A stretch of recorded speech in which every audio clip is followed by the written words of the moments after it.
Salut les amis, c'est Winslag. Aujourd'hui je réponds à vos questions, c'est parti.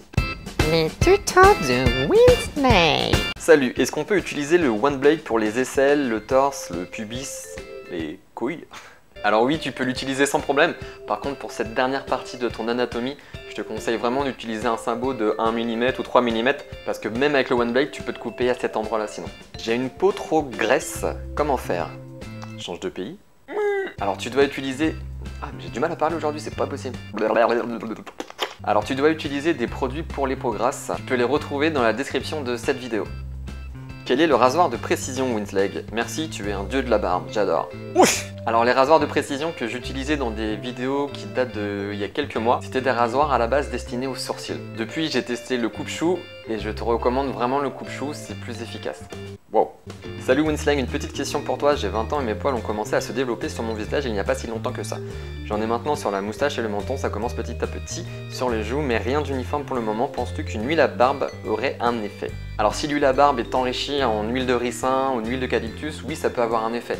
Maintenant à la base, l'huile à barbe c'est vraiment plus pour avoir une belle barbe, ça va la nourrir, la fortifier, la rendre plus belle, etc. Je te conseille vraiment plus d'utiliser que l'huile de ricin pour aider ta barbe à se développer. Salut, je cherche une bonne tondeuse rasoir, as-tu le droit de faire des comparatifs entre elles, celles que tu utilises? Alors j'en ai déjà testé pas mal en effet, je ferai peut-être un comparatif un jour, je sais pas. Sinon celle que j'utilise, je pense qu'il y en a plein qui le savent déjà, hein, c'est le One Blade de Philips, qui est vraiment très efficace et pas très cher. Donc à l'heure d'aujourd'hui, c'est celle que je recommande. Peut-on mettre du produit colorant pour cheveux sur la barbe?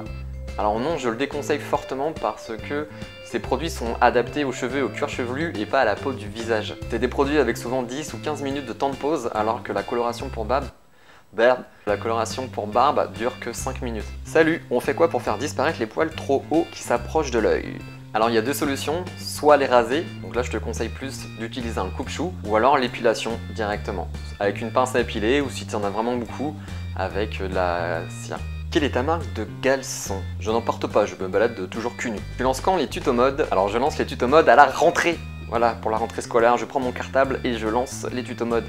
Salut Winslag, j'ai de l'huile à barbe et du baume à barbe. Lequel penses-tu qu'il faut que je mette le matin et lequel pour le soir? Merci. Alors je te recommande vivement de mettre l'huile à barbe le matin et de mettre le baume dans la journée ou le soir en complément. Ça sert à quoi le gommage exactement? Alors le gommage c'est très important, ça permet d'avoir une belle peau. Ça permet de retirer toutes les peaux mortes, de purifier la peau. Ça permet également d'éviter d'avoir des poils incarnés. Si on applique l'effaceur de racines sur la partie du visage où il y a normalement des poils car on n'a toujours pas de barbe à 20 ans. Cette méthode marchera? Les gens penseront-ils que c'est une vraie? Alors non, il faut vraiment déjà avoir un minimum de barbe, un minimum de matière pour que l'effaceur de racines fasse un effet trompe-l'œil. Si vous êtes totalement imberbe et que vous en mettez, ça va pas faire réel du tout, non. Et sur les poils du pubis, ça marche? Mais bien sûr! Hey Winslag, tu penses qu'Olivier Giroud a suivi tes tutos sur la barbe? Ça me paraît juste évident. Et Squeezie aussi d'ailleurs.